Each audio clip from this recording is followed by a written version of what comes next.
आपको ख्वाजा साहब की बात सुनाना चाहती हूँ ताकि नाजरीन भी सुने, आप भी फरमाएं कि आपकी जमात ऐसा क्या कर रही है जो कि अपने आप के लोग, आपके देरीना तरीन साथी ये समझ रहे हैं कि इस वक्त मुल्क की सिमत ठीक। अपने आप को उन्होंने इस हद तक कहा कि मैं गवर्नमेंट का हिस्सा नहीं हूँ और इसी वजह से नहीं हूँ, मेरे पार्टी के लोग जानते हैं। उनकी ज़बानी सुनिएगा।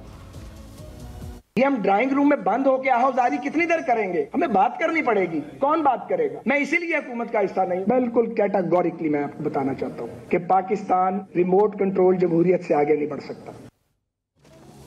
जी वली साहब, पाकिस्तान रिमोट कंट्रोल जमहूरियत से आगे नहीं बढ़ सकता। क्या आपकी जमात पे ये इल्ज़ाम अब सही है लोगों का, आपके क्रिटिक्स का और विद इन योर पार्टी जो क्रिटिक्स हैं उनका, कि आप भी रिमोट कंट्रोल जमहूरियत के एक इस वक्त अलंबरदार हैं?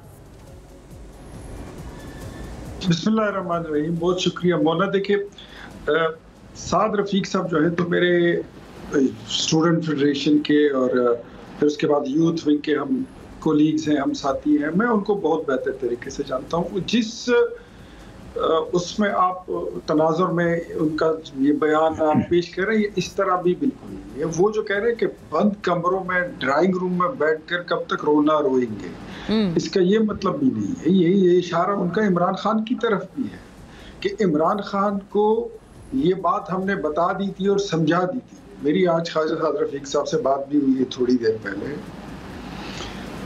ये बात उसको बता दी गई थी कि जिस इस्टेब्लिशमेंट को हम जमहूरियत से, पार्लियामेंट से बहुत दूर छोड़कर आ गए थे, आप दोबारा उनको हाथ से पकड़कर पार्लियामेंट में घुसा कर ले गए। इसमें उन्होंने तमाम पॉलिटिकल पार्टीज को और मुल्क की तमाम जमातों को मुर्द इल्ज़ाम ठहराया है कि इसमें कोई शक नहीं है कि मसाइल जब मुल्क के होते हैं, जब कौमी क़ियादत नहीं बैठती तो छोटे से छोटे मसला जो होता है उसका हुजम और उसका साइज बढ़ता जाता है, वो बढ़ता जाता है और बढ़ता जाता है। लेकिन जब कदावर शख्सियात बैठ जाते हैं तो बड़े से बड़े मसाइल जो हैं वो छोटे से छोटे बन जाते हैं और उनका हल निकल आता है। मसला यहाँ से पैदा होता है कि इमरान खान जब हुकूमत में थे तो भी उनका यही रवैया था, उससे पहले जब वो अपोजिशन में थे तो भी उनका यही रवैया था, और आज जब वो जेल में है तब भी उनका यही रवैया है कि इनके साथ नहीं बैठना, इनके साथ नहीं बैठना, आज भी यही ये भी चोर है, वो भी चोर है। आपके तो अक्सर साथी वली साहब ये कहते हैं कि ये तो अभी इस वक्त मिन्नते तरलों पर आए हुए हैं, आप कह रहे हैं कि वो अभी भी आपके साथ ना बैठने को तैयार हैं, तो फिर तो